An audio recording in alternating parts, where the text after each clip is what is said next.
Hi students, welcome to our channel. இன்னைக்கு நம்ம சேனல்ல என்ன பார்க்க போறோம்னு பார்த்தீங்கன்னா 4th ஸ்டாண்டர்ட் சயின்ஸ் ஒர்க் புக்கோட ஆன்சர்ஸ் தான் பார்க்க போறோம். வாங்க நம்ம சேனலுக்குள்ள போலாம். சரிங்களா? பாருங்க 4th ஸ்டாண்டர்ட்ல நமக்கு ஃபர்ஸ்ட் லெசனா என்ன கொடுத்திருக்காங்கன்னு பார்த்தீங்கன்னா பசுமை சுற்றுச்சூழல் அப்படின்னு சொல்லி அந்த தலைப்பில் கொடுத்துருக்காங்க. பசுமை சுற்றுச்சூழல், நம்ம சுற்றுச்சூழலை பற்றினது தான்.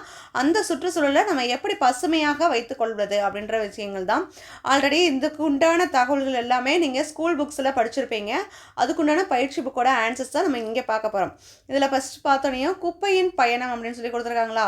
ஆக்சுவலாக என்ன அப்படின்னா, நமக்கு ஒரு 3 குப்பை தொட்டிகளை நம்ம ஏரியா பக்கம் வச்சுருப்பாங்க. ஒன்று வந்து பச்சை வண்ணத்தில் இருக்கும், இன்னொன்று வந்து நீல வண்ணத்தில் இருக்கும், இன்னொன்று வந்து சிவப்பு வண்ணத்தில் இருக்கும். இந்த 3 தொட்டிகள்லையும் என்னென்ன பொருட்களை போடுவது அப்படின்னு சொல்லி நமக்கு குழப்பமாக தானே இருக்கும். அப்போ ஒரு பொண்ணு வர அகிலான்னு சொல்லிட்டு அவள் வந்து வாழைப்பழம் சாப்பிட்டு அந்த தோலை வந்து போடுறதுக்காக குப்பை தொட்டியில் போடுறதுக்காக வரா. அப்போ வந்து 3 தொட்டிகள் இருக்குது. இதில் எந்த தொட்டியில் போடுறது அப்படின்னு சொல்லி அவளுக்கு ஒரு கன்ஃபியூஸ் ஆகுது. அப்போ வந்து பச்சை தொட்டியில் என்னென்ன பொருட்கள்லாம் போடலாம் அப்படின்னு சொல்லி பார்த்தீங்கன்னா, மக்கக்கூடிய கழிவுகளெல்லாம் இந்த பச்சை தொட்டியில் போடலாம்.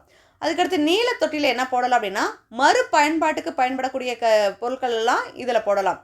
சிவப்பு தொட்டியில் என்னெல்லாம் போடலாம் அப்படின்னு பார்த்தீங்கன்னா, அடுத்து எந்த யூஸுமே பண்ண முடியாது. அதே மாதிரி நிலத்தில் போட்டாலும் அந்த பொருள் வந்து மக்கவே மக்காது அப்படின்ற திங்ஸை மட்டும்தான் நம்ம சிவப்பு தொட்டியில் போட முடியும். சரிங்களா? அப்போ சிவப்பு தொட்டி என்ன சொல்லுதுன்னா, தயவுசெய்து என்கிட்ட போடுற பொருட்களை வந்து அதிக அளவில் நீங்கள் பயன்படுத்தாதீங்க அப்படின்னு சொல்லுது. அப்போ நம்ம நெகிழி இந்த மாதிரி பொருட்கள்லாம் அதிகமாக பயன்படுத்த முடியாது. எதனாலனா அதை பயன்பாட்டுக்கும் அதை எடுத்துக்கிற முடியாது. அதே மாதிரி அது மண்ணில் போட்டாலும் மக்கவும் செய்யாது. அப்போ ஆபத்து, நம்ம சுற்றுச்சூழலுக்கு தீங்கு விளைவிக்கக்கூடிய பொருட்கள் எல்லாமே இந்த சிவப்பு நிற தொட்டியில் போடணும். அப்போ அகிலா எந்த தொட்டியில் அந்த வாழைப்பழத்தோலை போட்டிருப்பா? வாழைப்பழத்தோல் வந்து மக்கக்கூடிய ஒரு பொருள் தானே. அதனால் அவள் வந்து எதில் போட்டிருப்பா? பச்சை நிற தொட்டியில் போட்டிருப்பா. சரிங்களா? நீங்களும் உங்கள் வீட்டில் இருக்கக்கூடிய அந்த குப்பைகளை வந்து தனித்தனியாக பிரித்து ஒவ்வொரு தொட்டிகள்லையும் நீங்களும் போடணும். இல்லை உங்கள் வீட்டில் இருக்கக்கூடிய பேரண்ட்ஸ்க்கும் நீங்கள் சொல்லணும். பாருங்கள், நமக்கு ஃபஸ்ட்டு எடுத்தோன்னே என்ன கொடுத்துருக்காங்கன்னா 3Rகளின் அடிப்படையில் பொருட்களுக்கு பொருத்தமானவற்றை டிக் செய்க அப்படின்னு சொல்லி கொடுத்துருக்காங்க. 3R அப்படின்னா என்னன்னு பார்த்தீங்கன்னா, ரெடியூஸ், ரீயூஸ் அண்ட் ரீசைக்கிள். அதுதான் 3R. இப்போ நம்ம தமிழில் பார்க்குறோம் அப்படின்னா குறைத்தல், ரெடியூஸ், மறுபயன்பாடு, ரீயூஸ், அதுக்கடுத்து மறுசுழற்சி அப்படின்னு சொல்லக்கூடிய ரீசைக்கிள். இதை தான் நம்ம பார்க்க போகிறோம். இப்போ சில பொருட்கள் வந்து இங்கே கொடுத்துருக்காங்க. அந்த உங்களுக்கு தெரியுது, அந்த படங்கள்லாம் தெரியுதா? அதில் வந்து எதெல்லாம் குறைக்கலாம், எதெல்லாம் மறுபயன்பாடுக்கு பயன்படுத்தலாம், மறுசுழற்சிக்கு எதெல்லாம் பயன்படுத்தலாம் அப்படின்னு சொல்லி பார்த்தீங்கன்னா, இங்கே வாட்டர் பாட்டில் இருக்கா, அது வந்து மறுபயன்பாடுக்கு பயன்படுத்தலாம். இங்கே நெகிழி குடம் இருக்கா, அதை வந்து என்ன செய்ய முடியாது, மறுசுழற்சிக்கு உட்படுத்தலாம். அதே மாதிரி கண்ணாடி டம்ளரும் மறுசுழற்சி, நியூஸ் பேப்பரும் மறுசுழற்சிக்கு பயன்படுத்தலாம். அடுத்து பாருங்கள், நம்ம யூஸ் பண்ணக்கூடிய அந்த டப்பர் வேர் சொல்கிறோம்ல, வாட்டர் பாட்டில்ஸ், டிஃபன் பாக்ஸ், அதெல்லாம் மறுபயன்பாடுக்கு பயன்படுத்தலாம். சில்வர் டிஃபன் பாக்ஸ் எல்லாம் என்ன செய்யலாம், குறைக்கலாம். அப்புறம் மர ஸ்கேல், அதை வந்து என்ன செய்யலாம், மறுபயன்பாட்டுக்கு உட்படுத்தலாம். அதே மாதிரி கார்ட்போர்ட் அட்டை, அதையும் மறுபயன்பாடு, பேனா, அதெல்லாம் நம்ம குறைக்கணும். இப்போ ஒவ்வொரு பொருளையும் என்ன பயன்பாட்டுக்கு உட்படுத்தலாம் அப்படின்னு சொல்லி நம்ம பார்க்குறோம். இதெல்லாம் உங்கள் பள்ளி பாடப்புத்தகத்திலே இருக்கக்கூடியது தான். அடுத்து பாருங்கள், கழிவு மேலாண்மையின் படிநிலைகளை வரிசைப்படுத்தி எண்களிட்டு எடுத்து எழுதுக. நம்ம கழிவுகளை வந்து மேலாண்மை செய்வதற்கு ஒரு சில படிநிலைகளை கொடுத்துருக்காங்க. மொத்தம் எத்தனை படிநிலைகளை வந்து மூலமாக கழிவுகளை மேலாண்மை செய்யலைன்னா 4 படிநிலைகள் மூலமாக. அதில் ஒன்று பார்த்தீங்கன்னா, ஃபஸ்ட்டு எடுத்தோடனே கழிவுகளை வந்து பிரிக்கணும். நம்ம குப்பையாக கொட்டுறோம்ல, அந்த கொட்டக்கூடிய கழிவுகளை என்ன பண்ணுவாங்க அப்படின்னா பிரிப்பாங்க. அப்போ கழிவுகளை பிரித்தல் முதல் படிநிலை. அடுத்து பாருங்கள், அடுத்து சேகரித்தல் மற்றும் எடுத்து செல்லுதல்.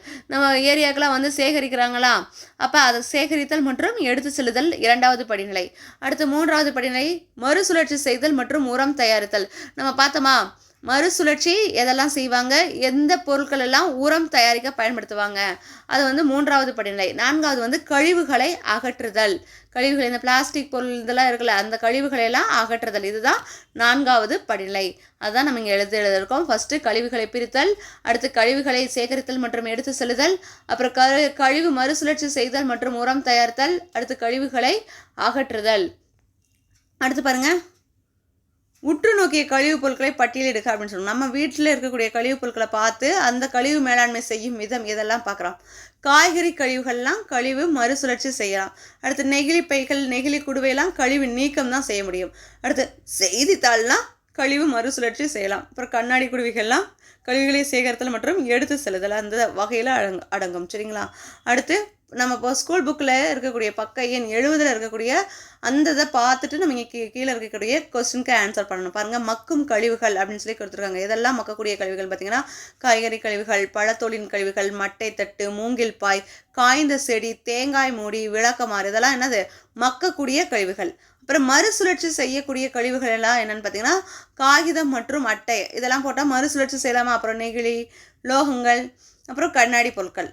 அடுத்து பாருங்கள், மறுசுழற்சி செய்ய இயலாத கழிவுகள் நெகிழி மற்றும் உணவு பை, அப்புறம் மருத்துவ கழிவு, பல அடுக்கு நெகிழி, சிஎஃப்எல் விளக்கு, நம்ம சிஎஃப்எல் பல்பெல்லாம் வீட்டில் யூஸ் பண்ணுவோம்ல அது, அப்புறம் பாலிஸ்டர் திங்ஸ், அந்த பாலிஸ்டர் துணியெல்லாம் யூஸ் பண்ணுவோம்ல அது, அப்புறம் கலப்பு கழிவுகள், சில கலந்த கழிவுகள், இதெல்லாம் என்ன செய்ய முடியாது, மறுசுழற்சி செய்ய முடியாத கழிவுகள். அப்புறம் என் பக்கம் சொல்லி கொடுத்துருக்காங்களா, இந்த பக்கத்தில் ஏதாவது உங்களுக்கு தெரிஞ்ச சில பொருட்களோட படங்களை ஒட்டியோ இல்லை வரைந்தோ அதை பற்றின தகவல்கள், அது வந்து மக்கக்கூடியதா இல்லை மறுபயன்பாட்டுக்கு பயன்படக்கூடியதா இல்லை மறுசுழற்சி செய்யக்கூடியதா அப்படின்னு சொல்லிட்டு சில படங்களை ஒட்டி அது எந்த கழிவு மேலாண்மையை கொண்டிருக்கும் அப்படின்னு சொல்லிட்டு நீங்கள் நோட் பண்ணணும். அடுத்து பாருங்கள், நானே செய்வேன்னு சொல்லி கொடுத்துருக்காங்களா.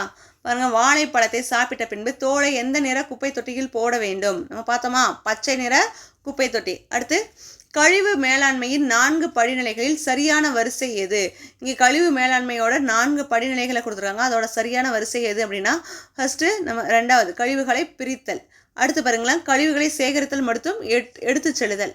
அடுத்து கழிவுகளை மறுசுழற்சி செய்தல் மற்றும் உரம் தயாரித்தல். அடுத்து பார்த்தீங்கன்னா கழிவுகளை அகற்றுதல். சரிங்களா, இந்த 4 படிநிலைகளும் எதில் இருக்குது, இ.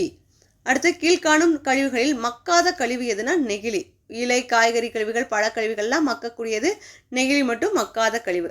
அப்புறம் மக்காத மறுசுழற்சி செய்ய இயலாத கழிவுகளை எந்த நிற குப்பை தொட்டியில் போட வேண்டும். நம்ம பார்த்தோமா, சிவப்பு நிற குப்பை தொட்டி.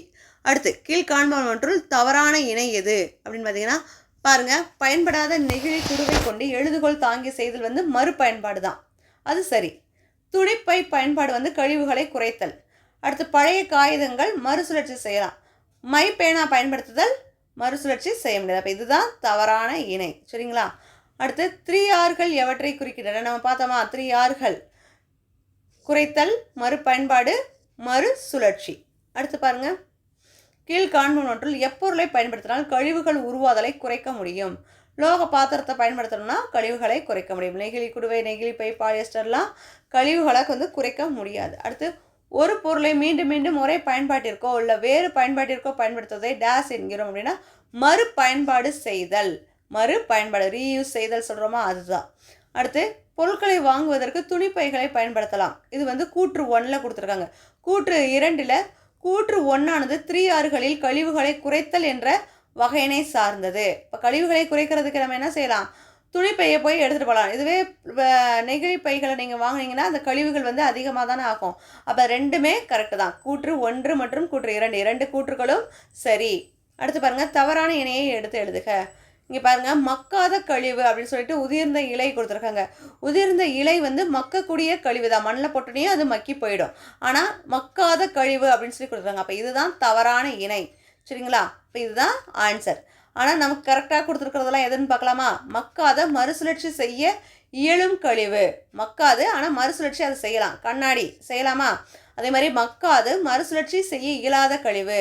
மக்கவும் செய்யாது, மறுசுழற்சி செய்ய முடியாது, என்னது, நெகிழிப்பை. ஒரு கழிவு மேலாண்மையின் படிநிலைகள் நம்ம பார்த்தோமா. கழிவு மேலாண்மை எத்தனை படிநிலைகளை கொண்டுள்ளது, 4 படிநிலைகள். சரிங்களா. அடுத்து பாருங்கள், மாத தேர்வு கொடுத்துருக்காங்க. இங்கே ஒரு பத்தி கொடுத்துருக்காங்க. அந்த பத்தியை படித்து பின்வரும் வினாக்களுக்கு விடையளிக்கணும். பாருங்கள், பழைய பொருட்களிலிருந்து மாணவர்கள் தயாரித்த பொருட்களை எடுத்து எழுதுக. இந்த பத்தியில் தான் கொடுத்துருக்காங்க. அவங்க என்னென்ன பண்ணியிருக்காங்க, நெகிழி தண்ணீர் குடுவையிலிருந்து என்ன தயாரிச்சிருக்காங்கன்னா எழுதுகோள் தாங்கி பூச்சாடிகளை தயாரிச்சிருக்காங்க. அதே மாதிரி செய்தித்தாள் அதிலிருந்து கூடை, கிண்ணம் இந்த பொருட்களை தயாரிச்சிருக்காங்க. அப்புறம் உடைந்த வாளி, குடம்லாம் வச்சுட்டு என்ன தயாரிச்சிருக்காங்கன்னா செடி வளர்க்கும் தொட்டி தயாரிச்சிருக்காங்க. அப்புறம் பழைய துணி வச்சு கரும்பலகை, அழிப்பான், மிதியடி இதெல்லாம் தயாரிச்சிருக்காங்க.